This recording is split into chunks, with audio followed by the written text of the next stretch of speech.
자, 우리 삼성 에피솔딩스를 보유하신 주주 여러분들 반갑습니다. 현재 시각 19시 45분인데 어제 삼성 에피솔딩스의 외국인들의 매수세가 좀 강하게 들어와 주면서 좀 큰 상승이 나왔는데 오늘은 매도 물량을 만들어내면서 약 2%가량 하락하는 모습을 좀 보여주고 있다 보니까 우리 주주분들 61만 원 돌파할 수 있을까 없을까에 대한 의문이 드실 수밖에 없을 것 같아요.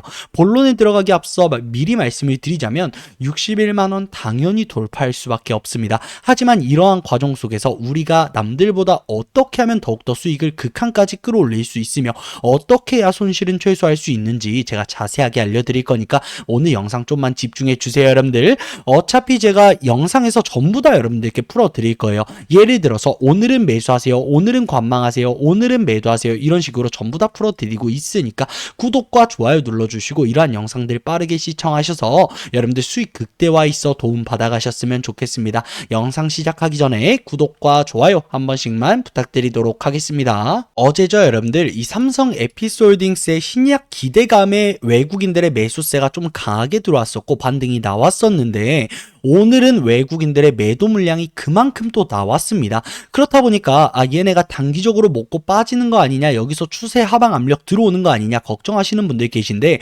오늘 외국인들이 매도했었던 이유가 뭐예요 여러분들? 맞아요, 오늘 FOMC 결과 발표가 좀 나올 예정입니다 여러분들. 현재로서는 이 금리 인하가 거의 확실시 되었지만 연방준비제도의 경제 전망과 이 파월 연준 의장의 발언은 시장에 큰 영향을 미칠 것이다 라는 우려감이 조성이 되면서 뉴욕 증시에서도 어떻게 됐어요? 혼조세로 마감하는 모습을 보여줬고요. 국장에서도 혼조세로 좀 마감하는 모습 여러분들 확인하실 수 있으셨을 겁니다.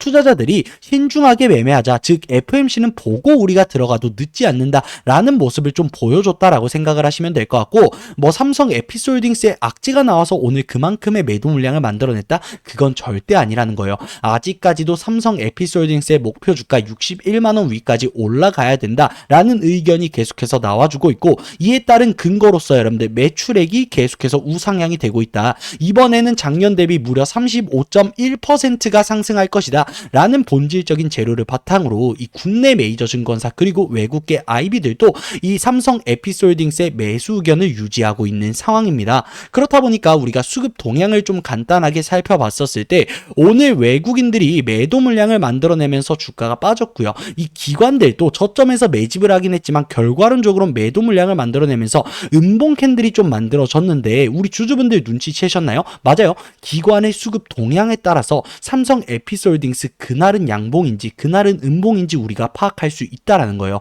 보시면은 기관이 매도 물량을 만들어내면 어때요 여러분들? 음봉으로 마감이 되죠. 기관이 매수세를 넣었다 하면은 양봉으로 마감이 됩니다. 기관이 매도하면 음봉이고요. 기관이 매수하면 양봉이요. 이런 패턴을 아직까지도 이어나가고 있습니다.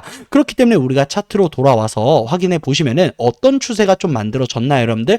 하방이 계속해서 올라가고요. 상방이 계속해서 올라가는 이러한 추세가 만들어졌다라고 생각을 하시면 될 것 같아요. 여기서 N자형 상승 파동 만들면서 주가가 올라가고 있다라고 생각을 하시면 될 것 같은데, 이러한 추세 속에서 우리가 어떻게 수익을 극대화해야 돼요 여러분들? 맞아요, 분할 매도를 고점에서 꾸준히 만들어 가고요. 저점에서 주가가 눌렸을 때 추가 매수, 고점에서 분할 매도, 우리가 61만원까지 이런 식으로 움직인다라고 했었을 때 우리의 수익이 남들 2배, 3배, 2배, 3배 볼 때 우리는 4배에서 5배까지 올라갈 수 있다라고 여러분들께 좀 말씀드릴 수 있을 것 같고, 그만큼 손실이 최소화될 가능성이 매우 높다라고 여러분들께 확실하게 말씀을 드릴 수 있을 것 같습니다. 그리고 이 삼성 에피솔딩스 같은 경우에는 보통의 신규 상장주랑은 조금 달라요. 사실 이 신규 상장주라 하면은 적정가를 찾아가는 기간이 필요합니다. 그렇기 때문에 이 기간 동안은 여러분들 뭐예요? 변동성이 매우 커요. 그래서 세력이라고 불리는 이 외인과 기관은 이러한 기간 동안 리스크를 피하기 위해서 매도 물량을 만들어내거나 관망하는 모습을 좀 보여줍니다. 하지만 삼성 에피솔딩스 같은 경우에는 여러분들 어때요? 상장 직후에 거래량이 나와줬어요? 나오지 않았습니다. 그리고 나서 양봉으로 마감이 됐었을 때 거래량이 더욱더 나와주는 모습, 음봉으로 마감했을 때보다 양봉으로 마감을 했었을 때 어때요? 거래량이 더욱더 나와주는 모습을 좀 보여주고 있습니다. 최근에 강한 매수세 들어왔을 때도 거래량이 나왔는데 오늘 외국인들이 어제 넣은 만큼 뺐잖아요. 근데 거래량이 어때요? 나오지 않았죠. 그렇다는 건 우리가 이걸 어떻게 생각해 볼 수 있냐? 들어오는 물량은 있는데 나가는 물량은 적다라는 거예요. 그렇기 때문에 이러한 추세가 만들어졌고 이러한 추세를 이탈하지 않는 선에서는 우리가 어떻게든 수익을 극대화해야 된다라고 좀 말씀드릴 수 있을 것 같습니다. 여기까지 이해되셨다면 좋아요 한 번씩만 부탁드리도록 할게요. 오늘 이 FOMC에 있어서 이 우려감이 조성이 되면서 외국인들이 매도 물량을 좀 만들어냈다라고 좀 말씀을 드렸잖아요. 네, 그도 그럴 수밖에 없는 게 사실 지금 이맘때쯤 되면은 여러분들 뭐 금리 인하 확률이 100%다 아니면은 금리 동결에 대한 확률이 뭐 100%다 이런 식으로 확정이 납니다. 그런데 지금은 어때요? 금리 인하에 대한 확률이 90%, 뭐 금리 동결에 대한 확률이 10% 이런 식으로 움직이고 있다 보니까 외국인들이 신중하게 매매하자라는 모습을 좀 보여주고 있는 거고 매도 물량을 만들어내고 있지 금리 인하가 안 된다? 절대 아니라는 거예요, 여러분들. 외국인들이 매도 물량을 만들어내고 있다라고 해서 우리가 같이 매도해야지 이건 아니라는 겁니다. 왜냐면은 12월 4일 날 미국 ADP 민간 고용 지표가 좀 발표가 됐었잖아요. 그때 시장 예상치보다 대폭 하회한 채로 발표가 됐습니다. 무려 32,000명이 감소가 됐어요. 그렇다는 건 뭐예요? 금리 인하에 있어서 쐐기를 박아버렸다라고 생각을 하시면 될 것 같아요. 그렇기 때문에 저는 과감하게 우리 주주분들께 말씀드릴 수 있을 것 같습니다. 금리 인하 될 거예요. 될 거고 외국인들의 매수세가 다시금 들어올 것이다. 왜? 저평가에 대한 얘기가 너무 많이 나오고 있고 외국계 IB들도 매수 의견을 유지하고 있는 만큼 주가가 올라갈 수밖에 없다. 그리고 나간 물량이 없다. 매집해서 들어온 물량은 있는데 나간 물량이 없다라는 거 여러분들 인지하셨으면 좋겠습니다. 그리고 우리가 분봉 차트를 좀 확인해 봤었을 때 이 삼성 에피솔딩스 정말 예쁜 차트를 좀 보여주고 있어요. 박스권을 형성해 주고 나서 갭상 뜨면서 돌파했었죠.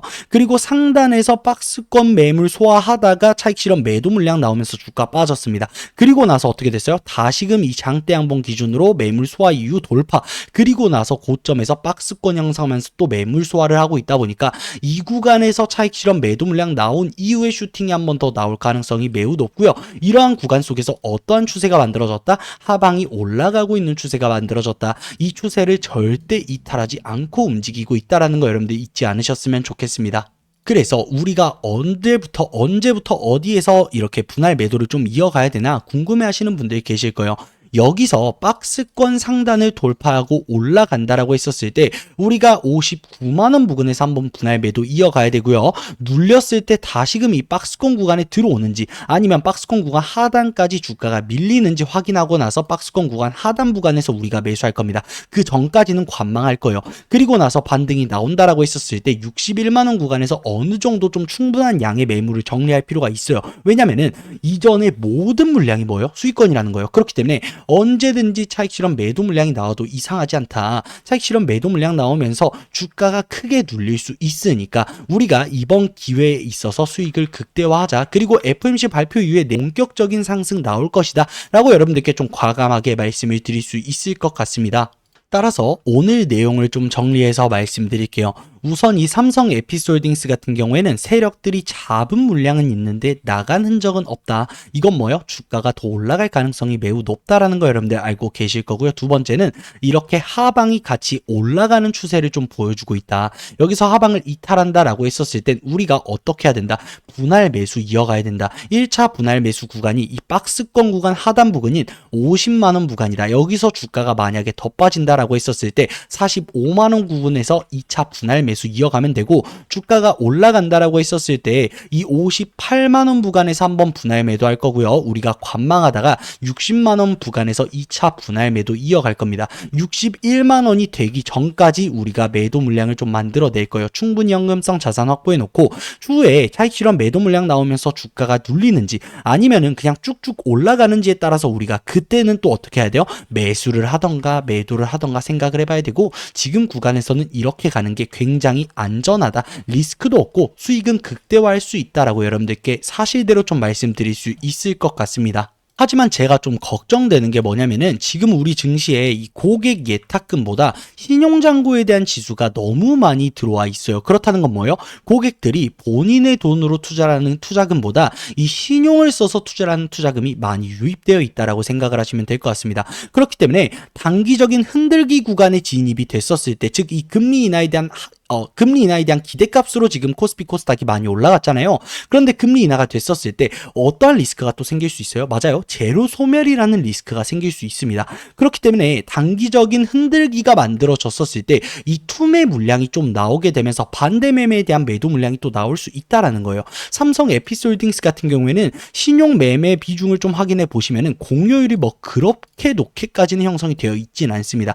그래도 여러분들 뭐요? 없지 않아 있다라는 거예요. 이 15% 이상만 되면은 좀 리스크가 있다라고 생각을 하는데 뭐 그 정도까지는 아니지만 그래도 비중이 좀 있다라고 생각을 하시면 될 것 같습니다. 그렇기 때문에 이에 따른 패닉셀에 대한 매도 물량이 나올 수 있다. 그러면 우리가 이에 따른 패닉셀에 대한 매도 물량으로 인해서 주가가 눌리기 전에 어떻게 해야 된다? 대응을 잘해야 된다. 또 이 구간에 도달했었을 땐 제가 여러분들께 대응 방법 다 알려드릴 거니까 구독과 좋아요 눌러주시고 여러분들 빠르게 이러한 영상들 시청하셔서 여러분들 수익 극대화에 있어서 도움 받아가셨으면 좋겠습니다. 오늘 영상이 유익하셨다라고 하시는 분들은 구독과 좋아요 한 번씩만 부탁드릴 거고요. 오늘 FOMC 발표 이후에 내일 또 어떻게 되는지 우리 주주분들 내일 또 찾아뵙도록 하겠습니다. 영상 끝까지 시청해 주셔서 감사합니다, 여러분들.